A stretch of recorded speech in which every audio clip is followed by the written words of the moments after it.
मुसलमानों से नफरत इस समाज को कहां ले जा रहा है? चंद मिसालें मैं आपके सामने पेश करना चाहता हूं। मोहित यादव आपकी स्क्रीन पर। मोहित यादव एक बस का कंडक्टर था। इसने कुछ देर के लिए अपनी बस को रोका ताकि कुछ मुसलमान नमाज अता कर सकें। उसे नौकरी से निकाल दिया जाता है। आप जानते हैं मोहित क्या करता है? ट्रेन के सामने आ जाता है, अपनी जान दे देता है, क्योंकि आजकल नौकरियां मिलती कहां हैं। अरनाज बानो, मेहसाणा, गुजरात, 15 अगस्त को टॉपर थी अपनी क्लास की। मंच पर नहीं बुलाया गया ताकि उसका सम्मान किया जा सके। रोते हुए घर गई अपने। मुजफ्फरनगर की दास्तान तो आप जानते ही हैं ना।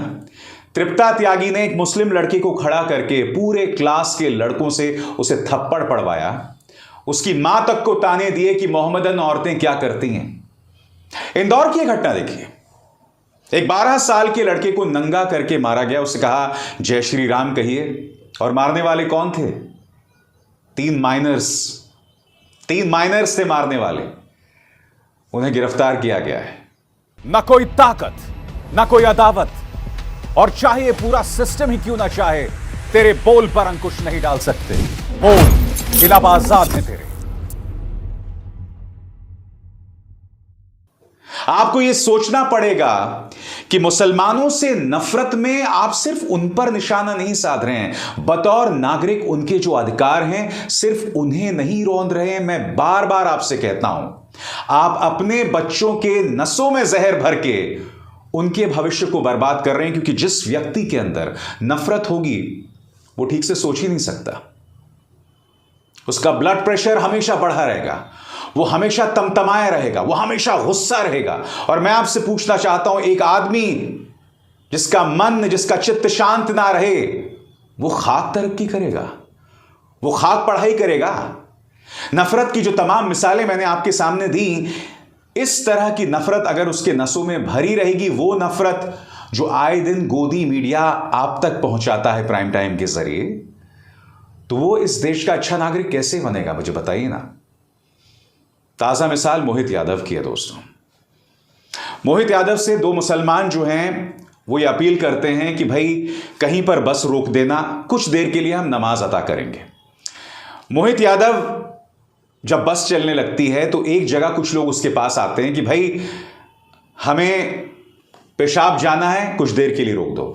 मोहित यादव उन मुसलमानों से कहता है कि भाई कुछ लोग पेशाब कर रहे हैं, आप लोग भी नमाज अता कर लें। बस उसने उतना किया था और उसके अलावा कुछ नहीं। मगर बवाल बढ़ा, वीडियो बनाया गया, वीडियो को वायरल किया गया और फिर उसे नौकरी से निकाल दिया गया। नौकरी से निकाल दिया गया दोस्तों। मोहित यादव ने जो किया गलत किया। उसने आत्महत्या क्यों कर ली? मोहित, तुम युवा थे, तुम्हारे पास ढेरों अवसर आते, तुमने आत्महत्या क्यों की? तुमने कोई शर्मनाक काम नहीं किया था। मगर मरने से पहले मोहित यादव उस पूरी घटना को बयां कर रहे हैं। सुनिए क्या कह रहे हैं मोहित यादव। उसी जो सवारी नवाज के लिए हमसे जो बोली थी, उनसे हमने की भैया आप भी मान लो 2 मिनट समय आया, 2 मिनट पेशाब भी कर लेंगे तो आपकी नमाज भी हो जाएगी। तो 2 सवारी उनको भी हमने बुला कर नमाज पढ़वा दी। कहाँ पे रुकी? ये मेलक और रामपुर के बीच में। तो उन लोगों ने अपनी चादर बिछा के नमाज पढ़ने लगे। सवारी पेशाब करके आई, इतनी देर में वो भी नमाज पढ़ के आ गए। ज्यादा देर की नहीं, 2 मिनट रुकी होगी, 2 मिनट में ही उन्होंने नमाज पढ़ ली। नमाज पढ़ के आ गए। इसी समय किसी सवारी ने मेरी गाड़ी से वीडियो बना ली। ये सरकारी गाड़ी है, आप रोक के नमाज पढ़ा रहे, पेशाब के लिए नहीं उनने वीडियो बनाई, नमाज वालों के लिए उनने वीडियो बना ली कि नमाज क्यों पढ़ा रहे, ये है वो। उन्होंने हमसे बहुत कुछ कहा, पर मैंने कुछ नहीं कहा। नहीं चलो भैया, अगर सरकारी गाड़ी है तो मैंने की गलती हो गई मुझसे, मैं गलती मान रहे हैं। नमाज की अगर मान लो अगर नमाज पढ़ रहे हैं तो मैं उन्हें उठा भी नहीं सकते हैं। तो यही बात हुई मेरी गाड़ी में। और कोई इस चक्कर में हमारे ARM साहब ने हम परिचालक मोहित यादव की संविदा खत्म कर दी। हमारे KP सिंह चालक है, उनकी सस्पेंड कर दिया है। कितना सही मानती है भैया? इसमें मेरी कोई गलती नहीं है। आखिर में अगर सवारी पेशाब करने के लिए गई, 2 मिनट में सवारी में पेशाब की, उन्होंने नमाज। कायदे से मुझे कहना चाहिए था क्या कह रहे थे मोहित यादव। आज कटघरे में उत्तर प्रदेश प्रशासन है जिसने पिछले 7 सालों में ऐसी ढेरों मिसाल दी है जहां उसने मुसलमानों के प्रति नफरत को अमली जामा पहनाया है, मुख्य धारा का हिस्सा बनाया है, इंस्टीट्यूशनलाइज किया है। मैं आपको वो वीडियो भी दिखाना चाहता हूं दोस्तों। इस वीडियो में आप देखेंगे किस तरह से कुछ लोग पहुंच जाते हैं मोहित यादव के पास कि क्यों तुमने उतारा उन मुसलमानों को, क्यों बस रोकी। और इसमें भी देखिए मोहित यादव क्या कह रहा है कि भाई क्या हिंदू मुस्लिम कर रहे हो, हम हिंदू भी तो पूजा करते हैं। मोहित यादव के कितने खूबसूरत विचार थे, मैं चाहूंगा आप सुनिएगा दोस्तों। क्या कह रहा था उस वक्त मोहित यादव, जिस वीडियो को वायरल किया गया था कि क्या हिंदू मुस्लिम कर रहे हो। सुनो। सरकारी गाड़ी है, कोई प्राइवेट गाड़ी नहीं है। वो बात में आपकी बात मान रहे हैं। ये कोई प्राइवेट गाड़ी नहीं है यार भैया, ये सही नहीं है। उनने, चलो हम वो बात आपकी मारा, उनने पहले ही हमें बरेली में कह दिया था कि भैया आपने माना क्यों? नहीं, बरेली में कहा कि 2 बंदी के लिए रोक देना। 2 सवारी के लिए आप ये मान लोगे? बस रोको, ये मान लोगे? कोई ज्यादा समय नहीं नहीं, ये कोई ज्यादा समय की बात ही नहीं है ये। यार भाई उनकी नमाज पढ़ रहे हैं तो नमाज में यार क्या दिक्कत है यार आपको? यार हम भी यार हिंदू आदमी ऐसी, हिंदू मुस्लिम वाली कोई बात नहीं यार। मोहित यादव की मौत एक त्रासदी सिर्फ इसलिए नहीं है कि उसका परिवार उसकी आजीविका पर निर्भर करता था, उसके रोजगार पर निर्भर करता था, मगर मोहित यादव जैसे लोगों की जरूरत इस समाज को है। क्योंकि आप जानते हैं कि पिछले एक अरसे से इस समाज की नसों में जहर भरा जा रहा है ताकि एक विचारधारा को, एक राजनीतिक विचारधारा को वोट्स मिल सके, बस सिर्फ इसलिए। और यह सिर्फ एक मिसाल नहीं है। अरनाज बानो याद है आपको? गुजरात की है। 15 अगस्त को इसे सम्मानित किया जाना था, क्लास में टॉप किया था अरनाज ने, मगर मंच पर अरनाज को नहीं बुलाया जाता। अरनाज घर जाती है, रोती है। स्कूल यह कहता है कि साहब वो 15 अगस्त को पहुंची ही नहीं थी, इसलिए हमने उसे मंच पर नहीं बुलाया।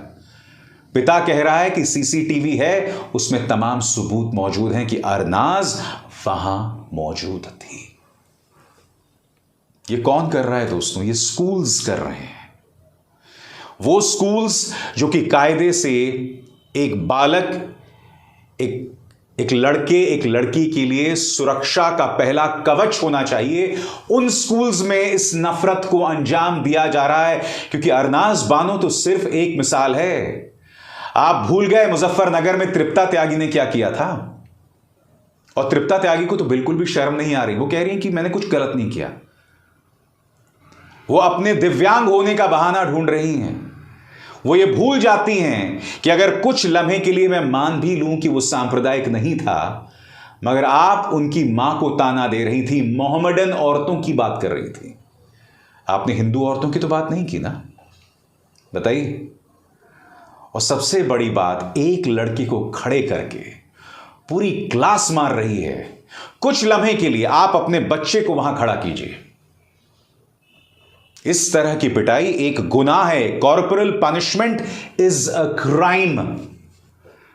मगर ये सब उसके साथ किया जा रहा था और ये हो रहा है स्कूल के अंदर।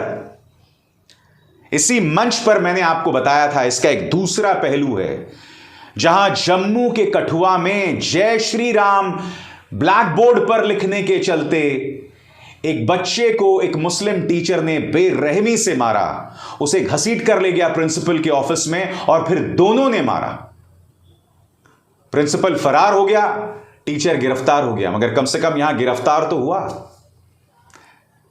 तृप्ता त्यागी की हौसला अफजाई करने के लिए संजीव बालियान पहुंच जाते हैं। तृप्ता त्यागी की हौसला अफजाई करने के लिए नरेश टिकैत, किसान नेता, पहुंच जाते हैं कि कोई एफआईआर नहीं होगी। मगर शुक्र है उस मुसलमान टीचर के पक्ष में कोई नहीं पहुंचा उसकी हौसला अफजाई करने के लिए। हालांकि इस कठुआ को एक और शर्म का सामना करना पड़ा था, याद है आपको? इसी कठुआ में एक मंदिर के अंदर एक 8 साल की मासूम लड़की का बलात्कार होता है, और वो भी मंदिर के अंदर, जैसे मैंने बताया। उन बलात्कारियों के पक्ष में भारतीय जनता पार्टी के 2 मंत्री रैली निकालते हैं। क्यों? क्योंकि 8 साल की वो मासूम एक मुसलमान थी। यही कठुआ में भी हुआ था और कठुआ में वो घटना भी हुई। ये तमाम मिसालें इस बात का प्रमाण है कि समाज के अंदर योजनाबद्ध तरीके से जहर भरा जा रहा है, किसी को शर्म तक नहीं आ रही। हम इस देश को बर्बादी की तरफ ढकेल रहे हैं। मैं फिर आपसे पूछना चाहता हूं 2014 के बाद ऐसा क्या हो गया कि आपको लगने लगा कि हिंदू खतरे में है? आपको क्यों ऐसा लगने लगा कि अगर फलाना ढिमकाना पार्टी सत्ता से बाहर आ गई तो मुगलों का राज आ जाएगा? बताइए, ऐसा आपको क्यों लगने लगा है? यह सवाल पूछा जाना चाहिए ना कि 2014 से पहले तो हिंदू का अस्तित्व कभी खतरे में नहीं था। इस तरह की बातें तो हिंदू धर्म में होती भी नहीं थी ना कि हिंदू खतरे में है। ऐसी बातें कहां होती थी? बताइए, मध्य पूर्व में कट्टर मौलाना इस तरह से अपने समर्थकों को कहते थे इस्लाम खतरे में है, ये कहते थे इस तरह से। आज तुम वो बन रहे हो जिससे तुम सबसे ज्यादा नफरत करते थे।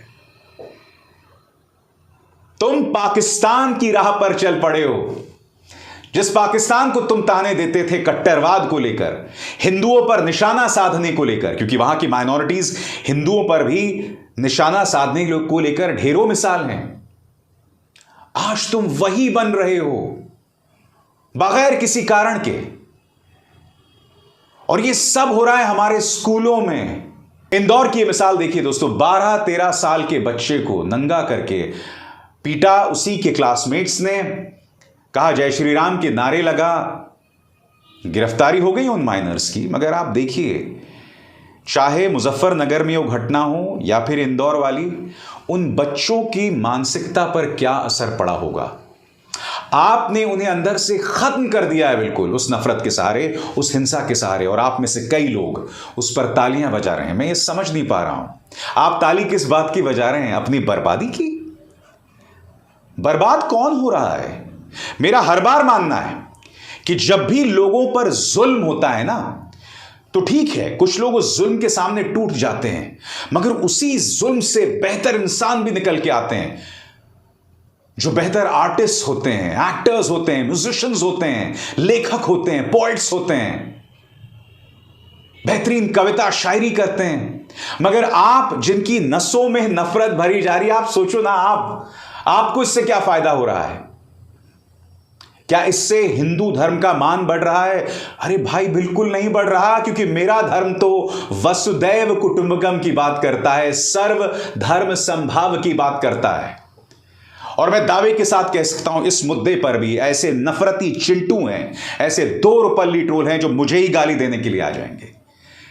जबकि आज जो मैं बात हर बार की तरह कर रहा हूं, वो तो इस हिंदू के पक्ष की बात कर रहा हूं ना, कि खुद को इस नफरत के दलदल से निकालो, क्योंकि तुम्हारा उस नफरत के दलदल में रहना कुछ लोगों को फायदेमंद हो सकता है, तुम्हें या तुम्हारे परिवार के लिए बिल्कुल भी नहीं। आसपास निगाह डालो, अपनी सोसाइटीज में, अपने अपार्टमेंट्स में। ऐसे कई रिटायर्ड अंकल जो हैं पार्क में बैठे रहते हैं, जो इस तरह का नफरती ज्ञान देते हैं। आपके व्हाट्सएप में इस तरह की झूठी खबरें चलाई जाती हैं, जिसके जरिए आप में गुस्सा पैदा किया जाता है, आपको भड़काया जाता है, और फिर नतीजे के तौर पर ऐसी ढेरों मिसालें सामने उभर कर आती हैं। मोहित यादव की मिसाल वाकई शॉकिंग है। मोहित यादव नफरत की बलि चढ़ गया। प्रशासन को उसके प्रति सहानुभूति वाला रवैया दिखाना था, क्योंकि खुद मोहित ने कहा कि उसने बस को तब रोका जब कुछ अन्य लोग पेशाब के लिए उतरे थे। अगर 2 मुसलमान उस वक्त नमाज पढ़ रहे थे तो कोई बहुत बड़ा बवाल नहीं हो गया था, मगर मोहित यादव ने अपनी जान दे दी। क्या तुम में से कई लोग अब भी मोहित यादव पर दोष मढ़ोगे? अगर ऐसा है तो मुझे तुम्हारे इंसान होने पर शक है। अभिसार शर्मा को दीजिए इजाजत। नमस्कार।